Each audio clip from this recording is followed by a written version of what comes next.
Here's the kicker. Few will hunt is who we are and what we will become. Mic drop. Welcome to the Few Will Hunt Show. What's going on, Eagles? I'm Joey. I got Drew here with me too, and this is the Few Will Hunt Show. On this show, we do something. What do? We help you strengthen your brain, your body, and your business, because those three things lead to a strong self.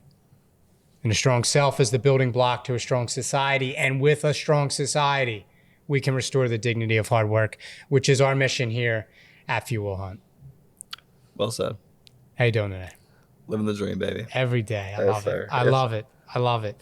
Today, we are going to talk about what Few Will Hunt means, what it means to you, what it means to me.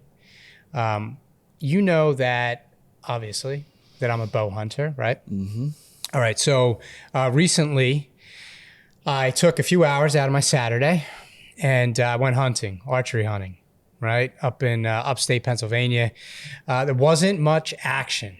Unfortunately, there wasn't much. Like there never is. Wasn't much action, so I had a lot of time to sit alone in my tree stand. If you're not a hunter, I know you aspire to be a literal hunter. You're already a metaphorical hunter, but Well, I'm a licensed hunter since I was 12. Okay. But I have never actually hunted. okay. So do you know what a tree stand is? Yeah. Okay, all right. So for those listening and watching that do not know what a tree stand is a stand that's, as you would expect, tethered to a tree high in the air, and usually 10 to 20 feet in the air. And that's where you sit quietly and calmly as you await the creature that's going to fill your freezer. Cell phones have probably made those a lot better for people. You probably like to sit in your thoughts and just think, but I imagine.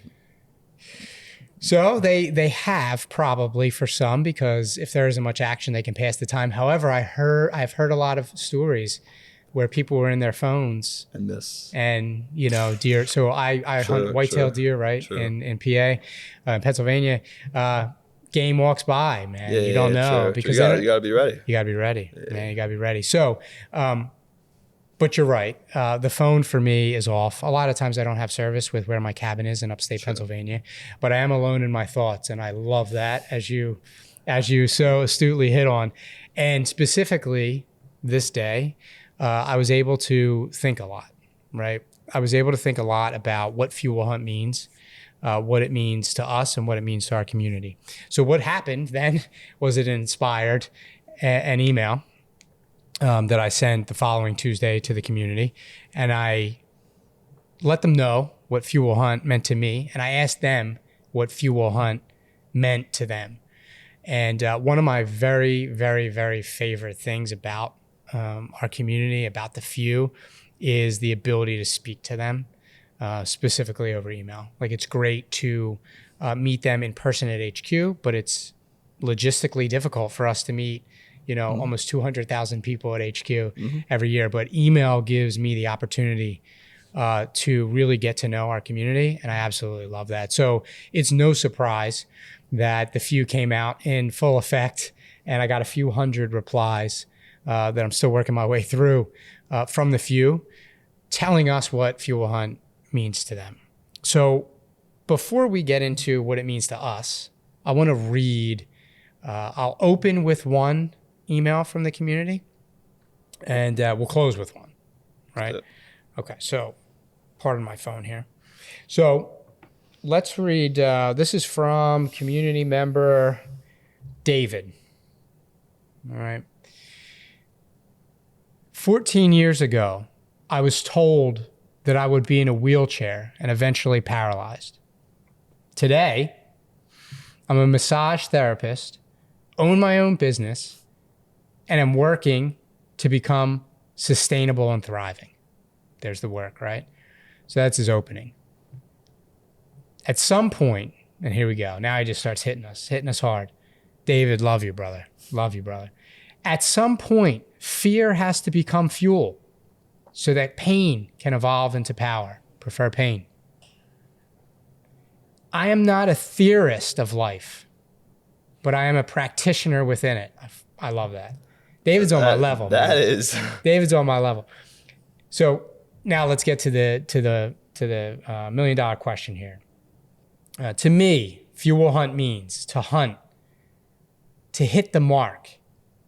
It means that you pick up your responsibility and you drop your victim. Not for ourselves, but for our families, communities, and humanity. So what a strong response, and what a strong, heartfelt message from David. So thank you, David, for number one, replying to the email, and number two, hitting us all in the feels and inspiring the community, right, to adapt and overcome. Yeah. So I wanted to open with that. Is it going to be hard for us to follow that? It may be. Yeah. It may be. So let me ask you, what does fuel hunt mean to you? So when you first said the phrase, everybody wants to eat, but few will hunt, to me, like I always say, you hear that phrase and you're either about it or you're not, right? Mm-hmm. Either you're an eagle or you're not. But for me, I think it has evolved over the years as well with our mission, our vision, and our purpose.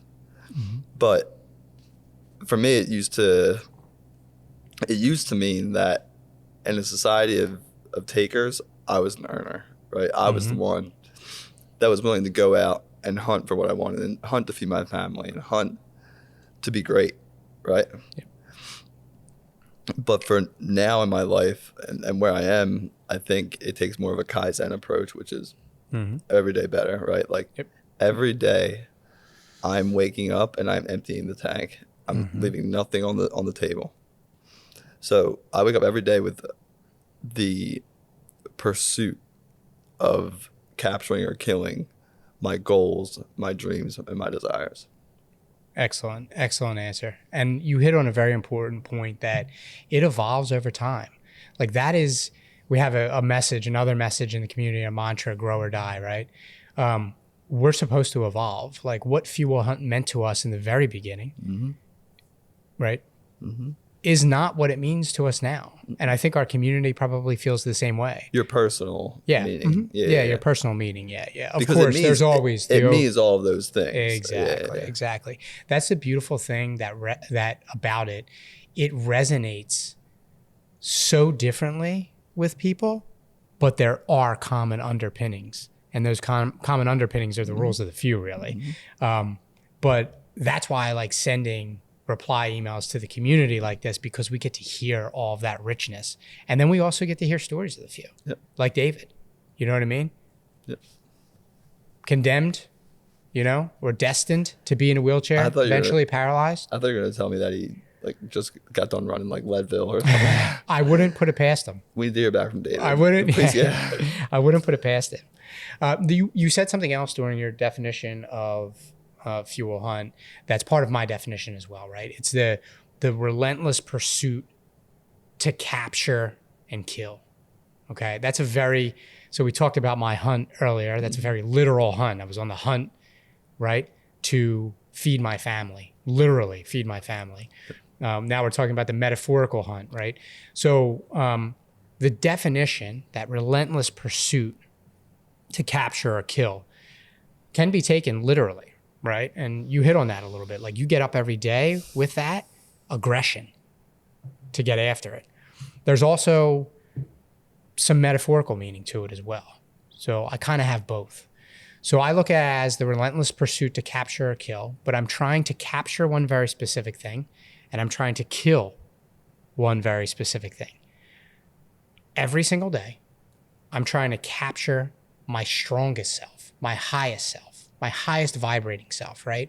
The free, focused, gritty, growing human that I know I am, that I know I'm meant to be. That's the capture part.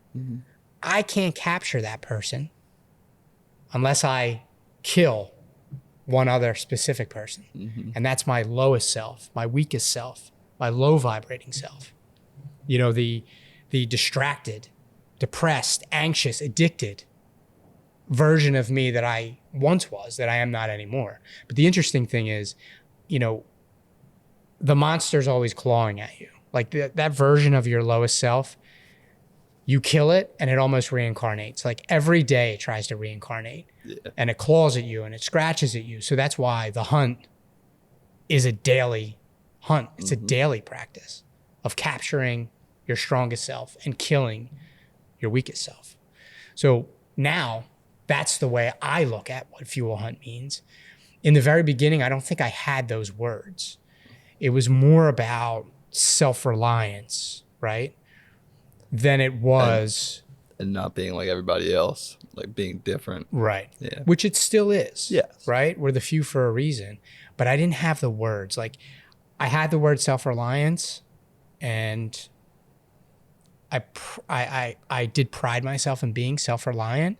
But I think as the years have gone on and we've evolved and the community's evolved, I've broken down the self of self-reliance. Yeah. And I've really analyzed the weakest self and the strongest self. And that's what it looks like on a day-to-day basis for me. And this could be a whole other episode, but there's another aspect of fuel hunt, and that's the eagles don't fly with pigeons. Mm-hmm.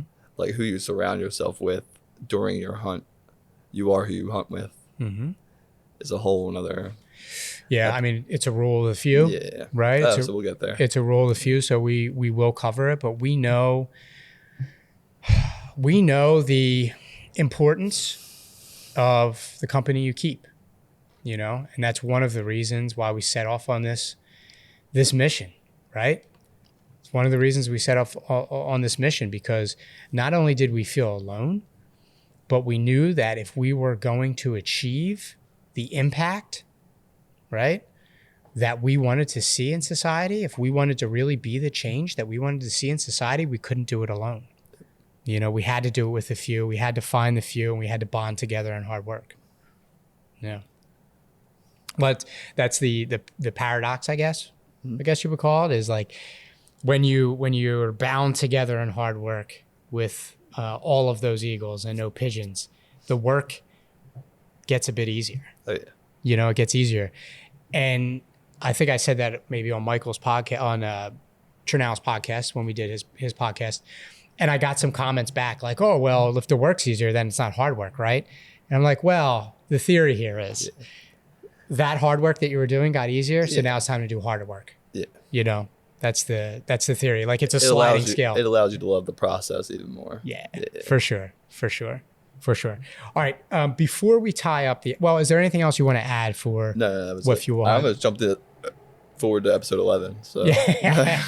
So before we tie up, I want to close with another email.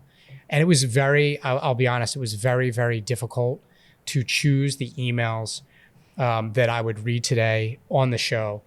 Number one, because there was hundreds. Number two, they were all very, very powerful.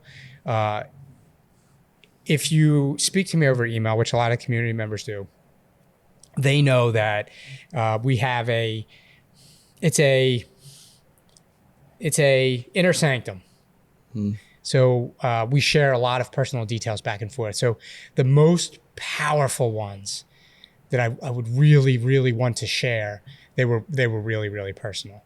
And I'd rather have that person, when they're ready, here with us to tell their story and stories of the few and really do it justice with their permission, than read, some of them out loud. That's or on the show, that's the, commitment that, we've made to the community when it comes to, bonding over email. So, all right, let's close out with an email from community member Kara. And again, I got to put the specs on, man. I got to put the spectacles on because it's just, getting that age. Kara, it was very, very gracious in her opening of her email. And she had a lot of grace and gratitude for us. As a community, I will skip over that part because we don't like to toot our own horns. But Kara, thank you for your very kind words. So her closing paragraph here is what I will read. To me, fuel hunt means the relentless pursuit of purposeful achievement. I thought that was really well said. Mm-hmm. We must actively engage and focus mentally, physically, and spiritually to be our best and be an example that elevates others. It means that we bring strength to our struggles and confrontation to our challenges. I love that. When circumstances shift, our standards do not. And here's the kicker. Few will hunt is who we are and what we will become. Mic drop. If I knock this over, Dane will probably be pissed at me. But what power from Kara. So thank you, Kara. Thank you, David, again, for replying and sharing what Few Will Hunt means to you with us. What a great way to end the episode. Well said. So let me sign off here. Speak to the community with an ask. And that ask is, if this episode inspired you to grow, please share the show. Welcome a friend into the community, into the few, so that we can help them strengthen themselves and in turn strengthen society. And remember, always choose effort over entitlement. Always choose hard work over handouts. No one owns you. No one owes you. You're one of the few. Now let's hunt.